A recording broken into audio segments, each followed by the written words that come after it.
ভাই আবার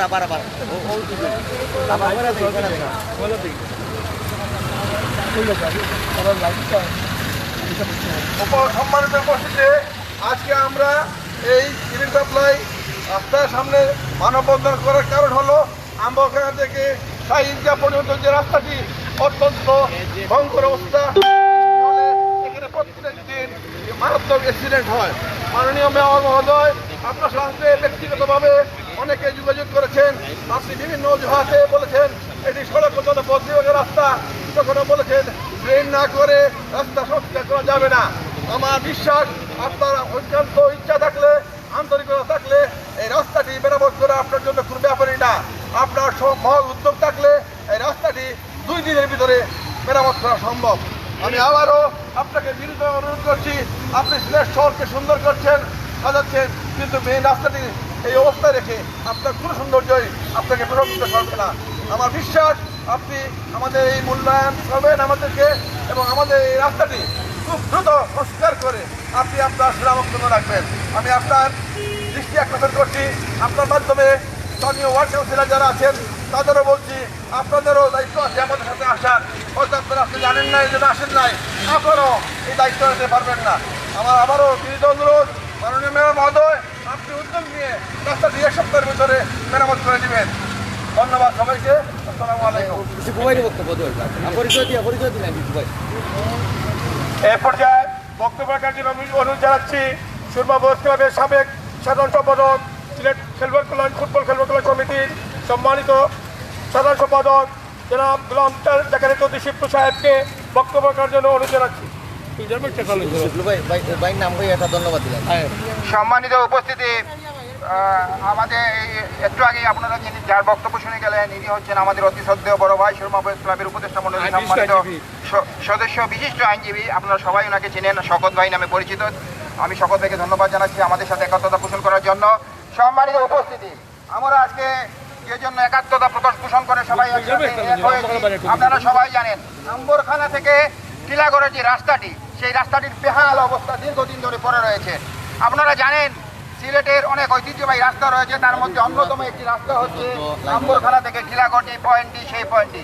কারণ এই পয়েন্টে অনেক ঐতিহ্যবাহী প্রতিষ্ঠান রয়েছে, আমাদের অনেক শিক্ষা প্রতিষ্ঠান রয়েছে। আমাদের শাহীদগাঁ, সেই শাহীদগাঁটি এই রোডে অবস্থিত। আমাদের মুরালিচাঁদ কলেজ অর্থাৎ এমসি কলেজটি এই রাস্তায় অবস্থিত। আমাদের ইকো পার্ক যেটি, সেটি এই রাস্তায় অবস্থিত। আমাদের এমসি কলেজ মাঠ, এমসি কলেজ হোস্টেল এই রাস্তায় অবস্থিত। কিন্তু আমি জানি না তার কারণে আমাদের মেয়র মহোদয় এই রাস্তাটির কাজ করছেন না। উনি বারবার ওনার কাছে গেলে উনি বলেন এটি সড়ক এবং জনপথ বিভাগের আন্ডারে, ওনার দায়িত্ব নাই। কিন্তু উনি এই দায়িত্ব এড়াতে পারেন না, কারণ উনি হচ্ছেন নগর পিতা বর্তমানে, এবং ওনার দায় ভারী পড়ে এই রাস্তাটি সংস্কার করার, ঠিকঠাক করার দায়িত্ব ওনার উপরেই পড়ে। এবং শুধু ওনাকে দায়ভার দিলে হবে না, আমাদের এই রাস্তার মাঝখানে যে 2 পাশে যে ওয়ার্ড, সেই ওয়ার্ডে সম্মানিত যে কাউন্সিলর বন্ধু রয়েছেন আমাদের রাশেদ ভাই এবং সম্মানিত কাউন্সিলর আমাদের রেজওয়ান ভাই, ওনারাও এই দায়িত্ব এড়াতে পারেন না। আমরা জানি না, আমরা বুঝতে পারছি না কেন নিশ্চয় আজ বাংলাদেশের কাছে সিলেটের ভাবমূর্তি নষ্ট হচ্ছে এই একটি রাস্তার কারণে। কারণ আপনারা জানেন 360 আলিয়া পূর্ণভূমি হযরত শাহজালাল সাহেবের মাজার থেকে হযরত শাহপুরা রহমতুল্লাহ আলাইহির মাজারে যেতে হলে প্রতিটি পর্যটক এই রাস্তা ব্যবহার করে। এই রাস্তাটি ব্যবহার করার ফলে ওনাদের যে সিলেটের প্রতি যে মনোনিবেশ হয়, সেটি হয় সিলেটের রাস্তাঘাট ভালো না। তাহলে এই উন্নয়ন করে দিলাম, আমরা কেন এই উন্নয়ন করতেছি? যদি বাইরের লোকেরা এসে বলে যায় সিলেটের মানুষ রাস্তাঘাট খুবই খারাপ, বেহাল অবস্থা সিলেটের রাস্তাঘাট, তাহলে এই উন্নয়নের কোনো মানে নেই। আমরা সিলেটকে পর্যটন নগরী হিসাবে স্বীকৃতি দিতে আমরা জাতীয় পর্যায় পর্যন্ত চলে গেছি, কিন্তু রাস্তাঘাটের উন্নতি না হলে পর্যটন নগরী কীভাবে হবে? পরিশেষে এখানে আসা সকল সম্মানিত নাগরিকবৃন্দকে এবং আমার প্রাণপ্রিয় সাংবাদিক ভাইদেরকে ধন্যবাদ জানিয়ে আমার বক্তব্য শেষ করছি। সংক্ষিপ্ত বক্তব্য আমি জানাচ্ছি উত্তর এলাকার কৃতি সন্তান সাবেক ফুটবলার জনাব বাবুল মিয়া সাহেবকে।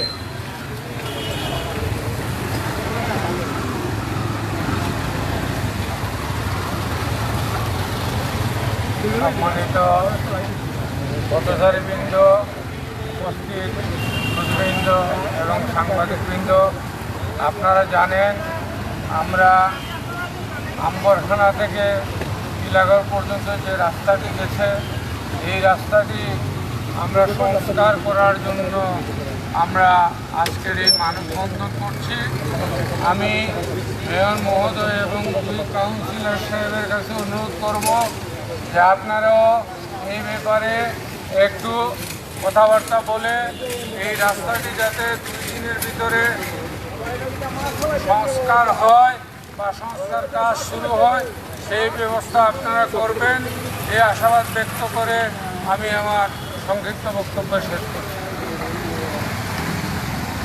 আমি বক্তব্য রাখার জন্য জানাচ্ছি আমবাড়া বাজার কমিটি সাধারণ সম্পাদক যারা বিজয় সাহেবকে।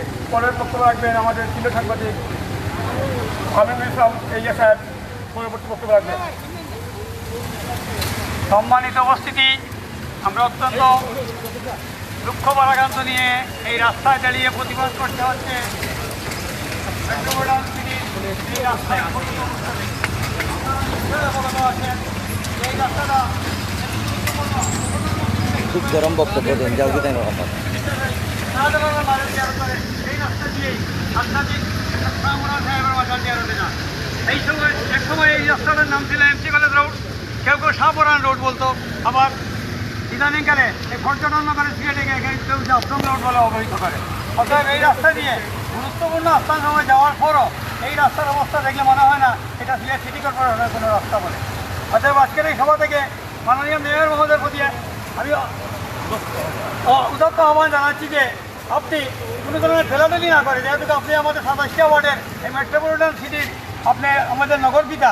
অতএব আপনার যখন দায়িত্ব রয়েছে এবং স্থানীয় ওয়ার্ড কাউন্সিলরদের যখন দায়িত্ব রয়েছে, আমরা ওনাদেরকে ভোট দিয়ে নির্বাচিত করেছি আমাদের সুখ দুঃখের জন্য। অতএব এই রাস্তার জন্য আমরা যখন দুঃখ পাচ্ছি, তাদের উচিত তারা যে কোনো ধরনের বাকবিদণ্ডায় না গিয়ে কোনো ধরনের ঠেলাঠেলি না করে, যদি এই রাস্তার ঝগড়াতে জলপথর হয়ে থাকে তাহলে আমাদের প্রতিনিধি হিসাবে ওনারা সরকারি জনপথকে চাপ দিয়ে 1 সপ্তাহের মধ্যে যাতে এই রাস্তার সংস্কার কাজ শুরু হয় সেই আহ্বান জানিয়ে এবং উপস্থিত সবাইকে অভিনন্দন জানিয়ে এবং সাংবাদিক ভাইদের এই কষ্ট করার জন্য আমার পক্ষ থেকে কৃতজ্ঞতা জানিয়ে আমি আমার বক্তব্য শেষ করছি। এই পর্যায়ে বক্তব্য রাখবেন সিলেট ঢাকার সাংবাদিক আমিনুল ইসলাম এহিয়া। সম্মানিত সিলেটবাসী, আপনারা জানেন 360 জন্য সিলেটকে অনেক লোক আসেন। দুঃখজনক হলেও সত্যি, উন্নয়নের জন্য বাংলাদেশ দেশে যাচ্ছে আর সিলেটের আলোর নিচে অন্ধকার। আম্বরখানা থেকে টিনাগড় রাস্তাটির অবস্থা খুব বিপর্যস্ত। সিলেট শহরে যে বাংলারি বের হয়েছিল, রোডের যে সুরকি বের হয়েছিল, সেই সুরকি বাংলা বাড়িতে না নিয়ে আমাদের রাস্তায় রাস্তাটা হয়ে যেত। বাংলা বাড়িতে আমাদের সুরকি নেবেন কেন আপনি? এই সুরকিগুলো তো সিলেট সিটি কর্পোরেশন মানুষের, এই নাগরিকদের সম্পদ। তাহলে আপনার বাংলা বাড়িতে যদি সুরকি যেতে পারে, তাহলে আমাদের এই রাস্তায় সুরকিগুলো যেতে তোমার রাস্তায় উন্নয়ন হয়ে যায়। বারবার আমরা বলি সড়ক জনপথ কাজ না করার জন্য একটা অপরাধ। আমরা বলি উন্নয়নের জন্য আমরা পেশে যাচ্ছি, কিন্তু বৃষ্টি হলে সিলেট শহর জলবদ্ধতায় ভরে যায়। আমরা সাঁতার ঘাটি। তাই আমরা অনুরোধ করবো বর্তমান মেয়র সহ 2 ওয়ার্ডের কাউন্সিলরকে, আপনাদেরকে আমরা ট্যাক্স দেই, আমাদের ট্যাক্সের পয়সায় সরকার চলে, আপনারা বেতন কথা পান, কিন্তু দুঃখজনক হলো সত্যি মোবাইল কোড পাঠিয়ে দেন, আমাদের দোকানদারকে জরিমানা করেন, কিন্তু স্বাস্থ্যবিধি কোথায়? সিএনজি যাচ্ছে, স্বাস্থ্যবিধি কোথায়? স্বাস্থ্যবিধি নেই, বসছে, কিন্তু স্বাস্থ্যবিধি চিহ্ন দিতে হবে। তাই আজকে মেয়র সাহেবকে অনুরোধ করবো, অনুগ্রহপূর্বক সড়ক জনপথ বিভাগের ঘুষ না দিয়ে আপনি আপনার নিজস্ব উদ্যোগে আমাদের রাস্তাটি সংস্কার করে দিন। অন্যথায় আমরা শুধু সিলেট এই রাস্তা নয়, বন্দর থেকে টিনাগড়, আম্বরখানা থেকে টিনাগড় এই রাস্তার কাজ খুব শীঘ্রই সমাপ্ত না করলে আমরা সিলেটের সব নাগরিককে নিয়ে সেই বাংলারিগুলো আমরাই করে দেবো, আমরাই সংস্কার করবো। আপনাদের এগুলো প্রয়োজন নেই, আপনারা ছেড়ে চলে যান, আমরা নাগরিকরা সম্মান করবো, সেই প্রত্যাশা ব্যক্ত করে আমি আমার বক্তব্য শেষ করছি। আসসালামু আলাইকুম। ধন্যবাদ। এই পর্যায়ে আমরা আজকে মানববন্ধন বিতরণ করতে যাচ্ছি। যাই হোক, মানে সবাইকে এটা হোক যে আপনার পরবর্তীতে এই পর্যায়ে আমাদের আজকের এই মানববন্ধন পরে পরবর্তীতে কর্মসূচি ঘোষণা করবেন গোলাম জাকালে জ্যোতিষী প্লো সাবেক সদস্য মোহাম্মদ ক্লাব।